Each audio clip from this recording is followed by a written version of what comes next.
Olá, sou Marcelo Wrocławski, urologista. Estou aqui com o meu amigo e colega Andrei Soares, chair do LACOG-GU, oncologista clínico. E estamos recebendo o Dr. Rubens Choniak, chefe do departamento de imagem do AC Camargo Cancer Center. Muito obrigado pela sua presença. Legal.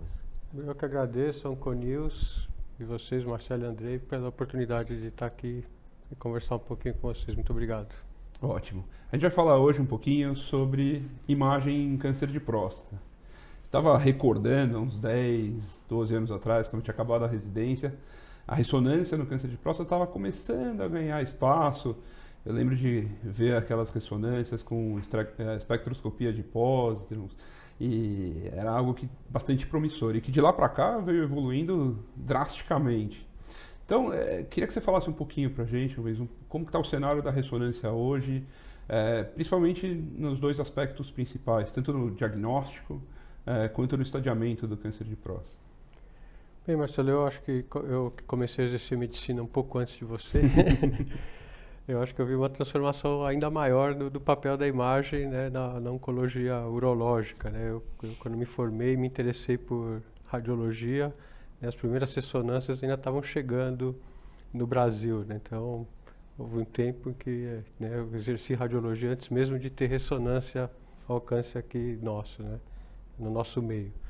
Então, mudou muito como mudou a oncologia urológica. Acho que parte da evolução da oncologia, né, da próstata se deve também aos avanços da imagem, né, de modo geral, não só da ressonância, mas principalmente da ressonância. E eu acho que assisti isso de perto, né, de camarote, né, estava envolvido num centro de oncologia com cuidado desse paciente de câncer de próstata, e eu vi a evolução da técnica e o entendimento do uso dela e o crescimento da aplicação, né, do uso.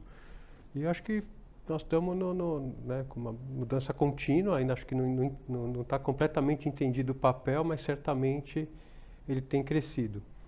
Né? É notório o incremento da utilização, isso, né, a gente sente na prática. O número de ressonâncias solicitadas nos últimos 5 anos vem crescendo exponencialmente, né? Crescendo exponencialmente, quer dizer, ainda que haja algum dilema de em que circunstância deve ser usado idealmente, a gente vê que o entusiasmo, né, dos urologistas pela utilização tem crescido. Né? Uns mais do que outros, uns demoram mais tempo do que outros, e à medida que também as informações vão se solidificando, eu acho que o uso rotineiro para algumas indicações estão se consagrando.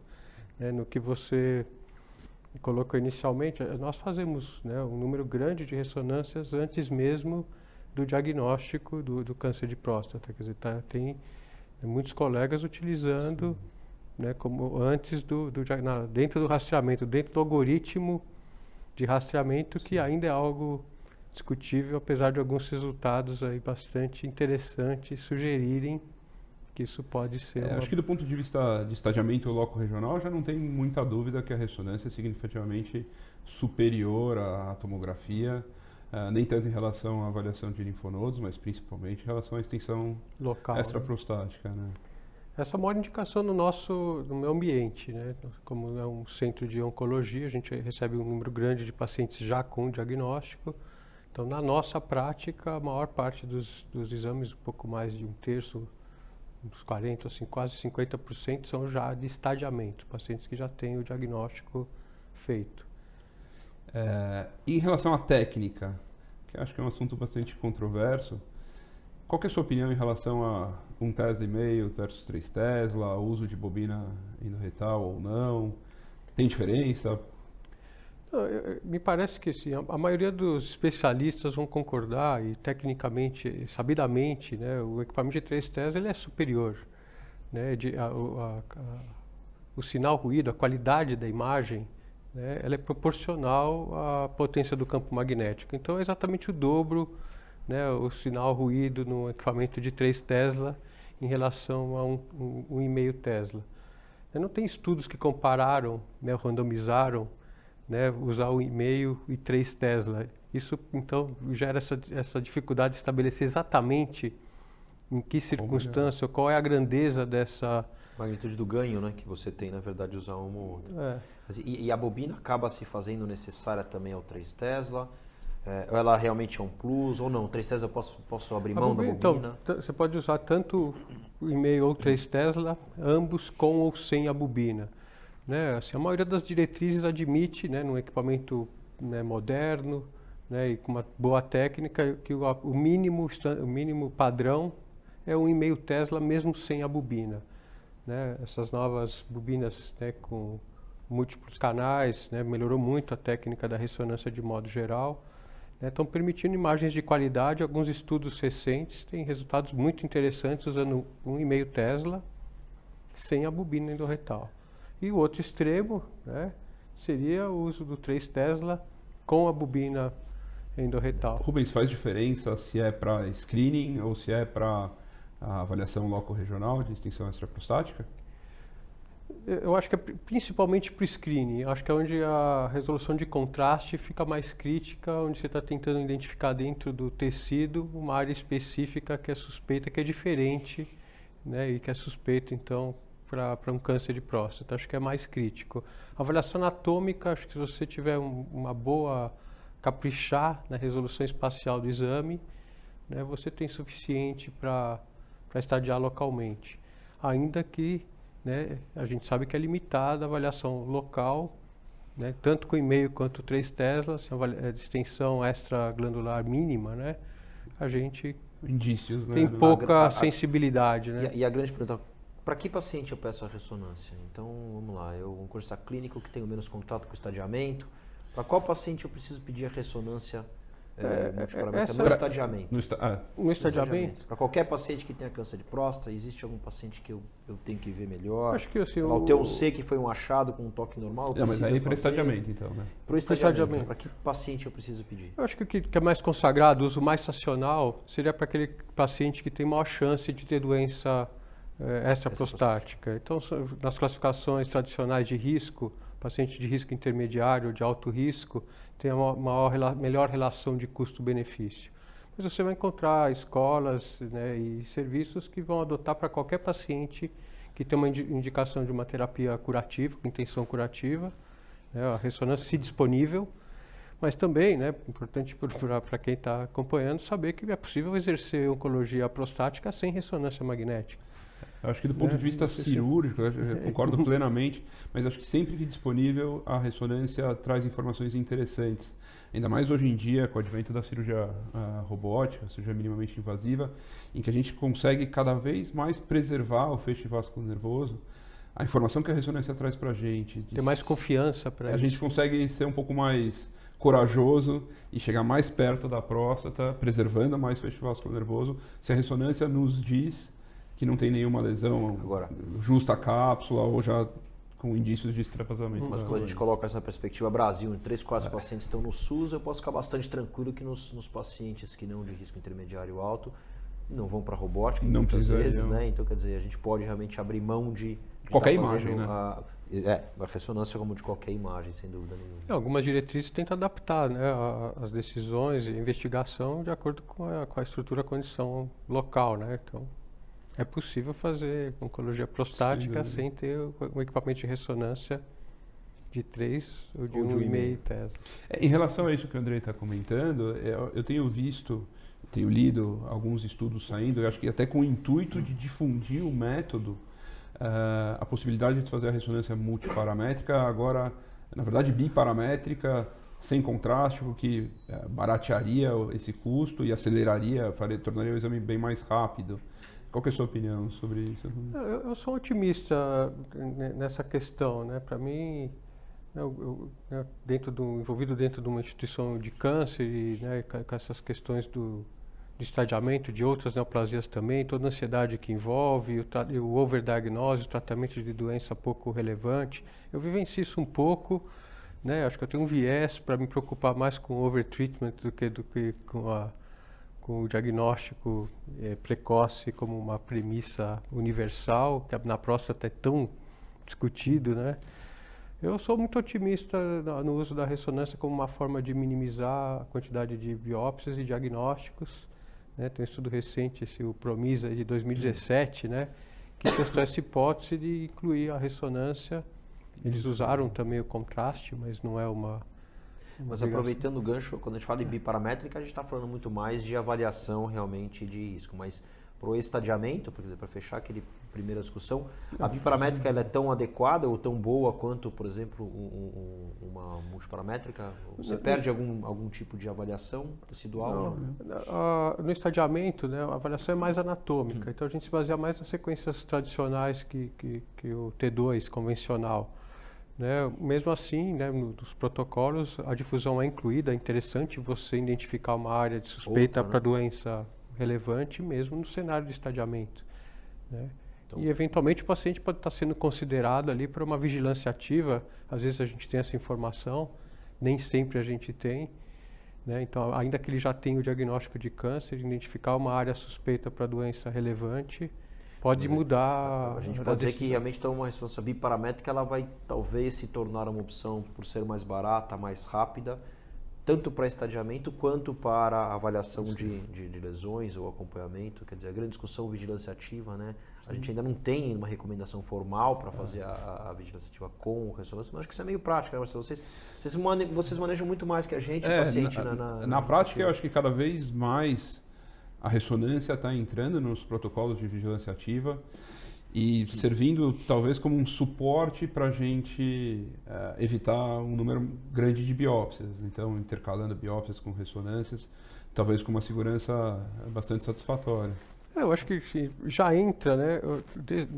Desde o rastreamento e também nesse cenário da vigilância ativa, acho que é mais um critério de estratificação de risco, já é. Né? Sabidamente, né? Uma ressonância negativa nesse cenário aumenta a confiança para manter o paciente na vigilância ativa. Eu acho que é por aí, é mais um fator sozinho, ele não é perfeito, né? Não tem uma sensibilidade tão alta, né? Perto de 80%, no melhor cenário 80 e poucos % de sensibilidade para doença clinicamente significativa, né? Perde alguns tumores, mas aumenta a confiança, o resultado negativo, né? Que acho que é o crítico, né? O valor preditivo negativo, né? Que é o que se discute, né? Qual a confiança que você tem no teste que está fazendo mesmo, né? de não resultado ir negativo. Atrás, né? Exato. E ele é alto, ele é bastante alto, depende da seleção do paciente, né? Da chance pré-teste dele ter câncer, mas bem selecionado, né? Ele pode dar muita confiança suficiente, que é aquela sua pergunta do rastreamento, e eu sou otimista com isso. Talvez eu adotasse para mim a próstata, então para mim é uma questão também visceral. Eu tenho próstata ainda. Eu acho que é interessante, né, como forma de decidir se faz ou não a biópsia. Ainda não está, acho que não tem uma recomendação formal para isso, né? Trabalhos suficientes para sustentar, tem algumas questões, a padronização do exame em si, a qualidade da interpretação, a seleção do paciente que vai para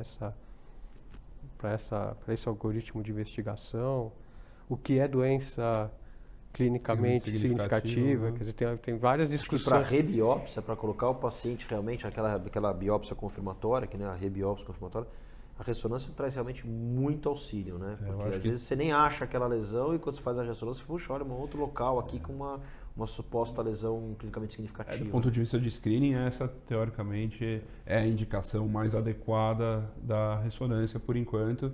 Nesse cenário, muitas sociedades já adotam como recomendação, tem base na literatura que mostra diferente a chance de diagnosticar a doença na segunda biópsia com a ressonância prévia, né?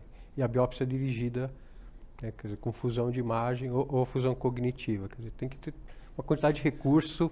Podia explicar, porque a maioria das pessoas assistindo, na grande maioria são oncologistas clínicos, o que é a fusão cognitiva, o que é a fusão de imagens em tempo real, só para... acho que é aquela coisa de tirar o melhor de cada técnica e otimizar recurso, né? Então, a ultrassom é uma forma simples e rápida de fazer a biópsia, consagrada de fazer a biópsia prostática. No entanto, a gente não consegue identificar essas áreas de suspeita, ou as áreas que a gente considera suspeita na ressonância podem não ser aparentes no ultrassom. Então a gente tem que pegar uma informação da ressonância, que é uma área suspeita, né, transferir essa informação para o exame de ultrassom, e, idealmente em tempo real, né, introduzir a agulha naquela área. Então tem duas formas de se fazer isso, né? Tem uma tecnológica, que é você pegar a imagem da ressonância e num aparelho de ultrassom que tem essa ferramenta, você funde em tempo real, você vê a projeção da imagem de ressonância sobre a imagem do ultrassom. Então você vê a agulha entrando numa área que você considerou suspeita na ressonância, ou então, né, como a gente sempre fez para fazer fusão de imagem, a gente usa o nosso cérebro, né? Guarda mais ou menos onde é. Parâmetros anatômicos, né? E consegue estima um estudo relativamente recente que comparou, né, a acurácia da biópsia cognitiva. E parece que os resultados da cognitiva são bem satisfatórios. Apesar de a gente realmente ter essa ideia de que em tempo real realmente é algo, né, parece muito mais atraente, que você vai errar muito menos, mas os resultados eles foram relativamente bastante superponíveis, né? Quer dizer, então acho que a gente não perde muito se a gente estiver fazendo uma ressonância com função cognitiva. O cérebro ainda é uma boa ferramenta. Funciona, né? Para a maioria, né? De imagem, né? Eu concordo com mas eu acho que a ressonância nesse estágio pré-diagnóstico, eu acho que ela vai ser incrementada, vai ser incorporada aos protocolos muito brevemente. Eu acho que um dos grandes problemas é que o custo da ressonância nos Estados Unidos é muito alto. E acho que esse é um dos motivos pelos quais ela ainda não está ali, mas eu acho que as informações que ela traz, às vezes até diminuindo o número de biópsias solicitadas, melhorando a acurácia da biópsia, fazendo com que a gente diagnostique tumores, mais tumores clinicamente significativos e diagnostique menos tumores de baixo risco, eu acho que ela é muito importante para o segmento desses pacientes. Que são suspeitos para o câncer de próstata. Ele já tem sido usado, a gente vê que, né, talvez ainda informalmente, alguns urologistas, ou para determinados pacientes, eles estão usando esse algoritmo. E tem a questão que você falou, né, que depende do cenário que você exerce a medicina, né, e os custos dos procedimentos naquele ambiente, né.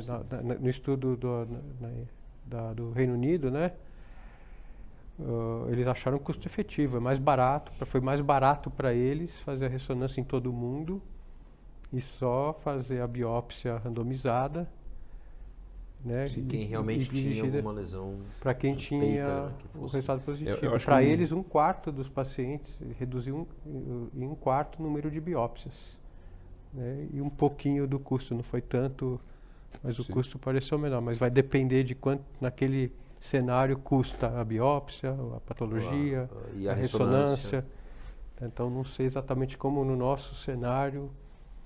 Eu acho que uma das grandes questões vai ser, na verdade, como a gente vai conseguir escalonar temporalmente a utilização dos exames de imagem e dos marcadores moleculares novos que estão surgindo, tipo Prostate Health Index, 4K Score, né? Quando faz um, quando faz outro, quando faz os dois. Eu acho que é essa sequência que ainda é uma grande dúvida, porque se a gente for usar tudo, o custo provavelmente vai ficar exorbitante. Não é só esse o parâmetro, né? Quer dizer, a gente não tem só a ressonância imagem, como um novo parâmetro de risco. Né? Uma tentativa de correlacionar alguns dados laboratoriais com clínicos entre esses scores para decidir quem vai biopsiar ou não, ou eventualmente a imagem, né?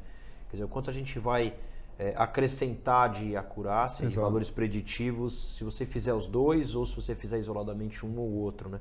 Acho que esse é o caminho que a gente deve seguir mesmo. Para, no final das contas, talvez realmente só tentar fazer o diagnóstico no paciente que precisa ser tratado por algum motivo. Uma questão provocativa é que a gente sabe, né? Quando fazemos a ressonância num paciente virgem de biópsia, a gente consegue estratificar a lesão, né, segundo o Likert ou o PIRADS, de 1 a 5, e os PIRADS 5 tem até 80%, um pouco mais de 80% de risco de ser uma lesão clinicamente significativa. Você acha, Ruiz, que algum dia a gente vai chegar no ponto em que a ressonância vai poder suprimir a necessidade da biópsia? A gente vai conseguir olhar para a ressonância e falar, é um câncer de Gleason próstata 8. clinicamente Gleason significativo. Então, Não precisa biopsiar. eu acho que a questão, no cenário do rastreamento, a pergunta que eu acho que é mais interessante é se a gente pode ter certeza que não tem câncer, né? Sim. Que esse paciente não requer biópsia. Eu acho que a gente está bastante perto disso, né? Ainda falta uma questão da padronização, que os equipamentos são diferentes, as técnicas que utilizadas são diferentes, então é difícil comparar ou prever se o resultado que foi obtido no estudo vai ser o que você vai conseguir no seu cenário ou eu no meu. Então acho que é isso que está impedindo de ter um uso mais amplo, né, difundido. Mas eu acredito que sim. Acho que uma coisa que está evoluindo é a padronização específica do uso da difusão. Se eu der um pulo agora num cenário de recidiva, então tanto pós-prostatectomia, que para um oncologista clínico parece algo mais fácil em você realmente avaliar uma recidiva em loja, alguma coisa assim, mas pós-radioterapia, que eu acho que deve ser muito mais complexo, qual o real papel da ressonância nesses pacientes? A gente tem uma boa sensibilidade, uma boa especificidade para realmente detectar na recidiva bioquímica. Vale a pena? Quer dizer, eu tenho um paciente com recidiva bioquímica, eu faço, e aí a gente já pode até embalar. Tem algo melhor? Tem algo melhor do que a ressonância? É o gancho, né? É o gancho. Eu acho que faz no cenário em que não havia nada melhor, né? E acho que para avaliação loco-regional ainda é a melhor técnica de imagem que a gente tem. A chance de ter achado ser positivo no cenário de recidiva bioquímica depende mesmo também, de novo, da seleção do paciente, né?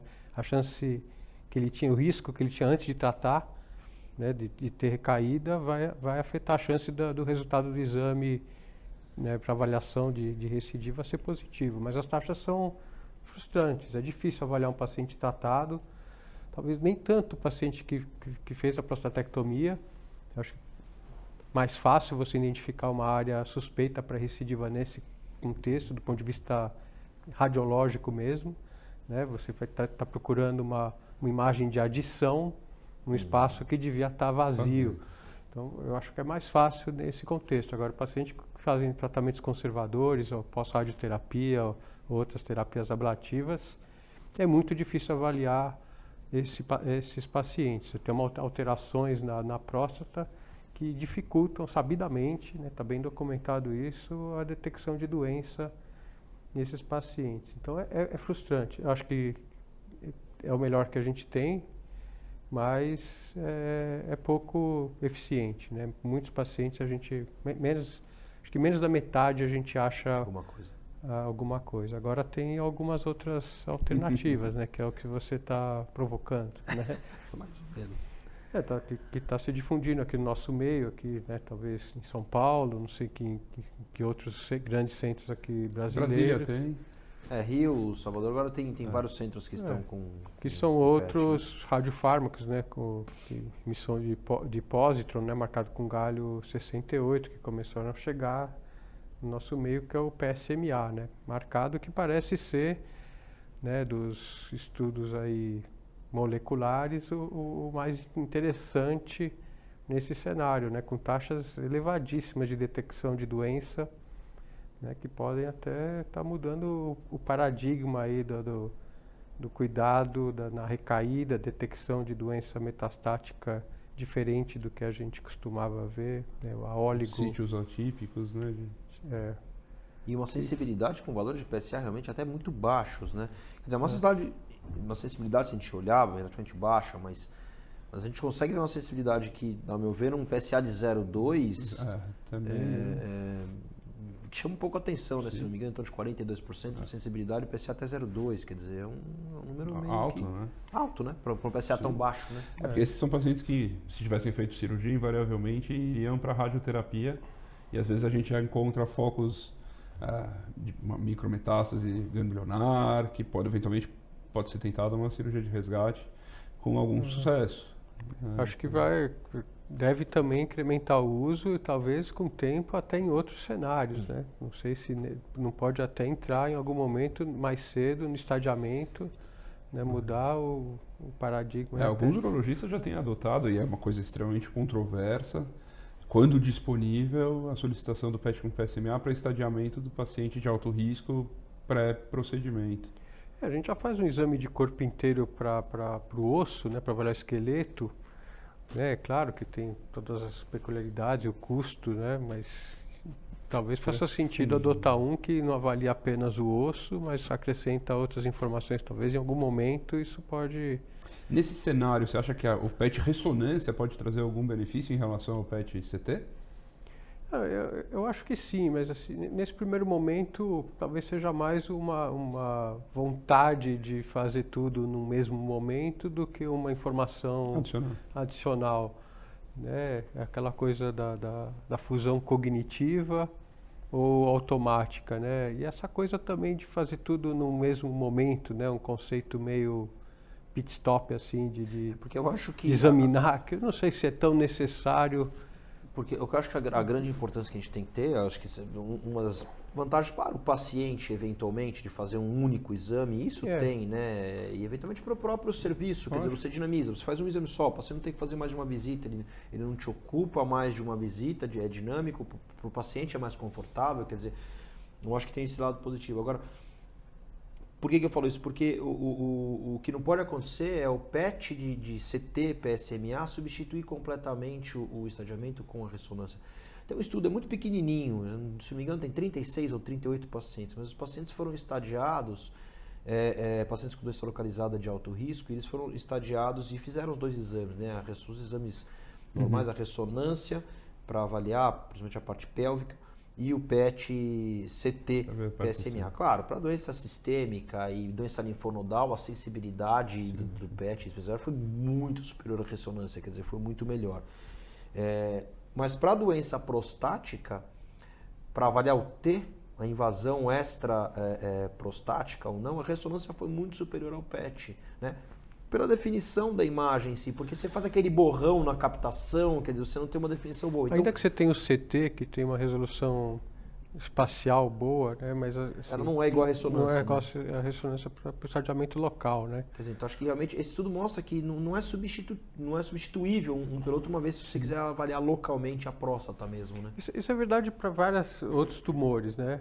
Que a gente tem marcadores moleculares para PET-CT que já entram no algoritmo de estadiamento, onde o estadio local continua sendo o melhor exame para avaliar a anatomia localmente, né? Ou vai ser uma boa tomografia contrastada, ou pode ser a ressonância num outro cenário, ainda que você tenha um PET-CT já no algoritmo de estadiamento. Acho que é parecido o racional, né? Acho que vai continuar mais ou menos nesse sentido. Mais ou menos por aí. Mas tem crescido a procura também do PET-CT com PSMA também exponencialmente. O entusiasmo é grande, como toda nova tecnologia, talvez tenha algum uso excessivo. Aprender a usar o resultado dele. A curva de aprendizado, mas certamente, né, se estão utilizando em excesso é porque está contribuindo, né? Está ajudando, né? Eu acho que, para finalizar, que o papo aqui tá bom e tem muita coisa para discutir, mas eu queria ouvir uma opinião sua sobre perspectivas futuras, agentes diagnósticos, eventualmente o PET-CT associado, o marcador, o galho associado com o PSMA associado com lutécio ou com alguma outra actinium, como forma de tratamento do câncer de próstata avançado. Também acho que é muito interessante, né? Um conceito até bastante antigo de terapia-alvo, né? Antes mesmo da oncologia clínica se apropriar desse conceito, né? Se você tiver de fato um bom marcador para diagnosticar, né? Tem todo sentido você marcar com um isótopo que imita radiação de alta energia e tratar localmente. Acho que essa é uma tendência, isso já tem sido usado para metástase óssea, né, em alguns cenários, mas acho que a teranóstica, né, o termo... Né, Rubens, o oncologista, não se apropriou. Na verdade, nós vamos começar a trabalhar junto também. Isso é o mais importante. Não há apropriação. Há espaço para o urologista, para o médico nuclear. Agora, na verdade, vocês vieram mais perto. Vocês usavam o Samário. Era muito ruim. Era muito ruim. Agora a gente já tem o cenário do rádio, né, já aprovado no Brasil.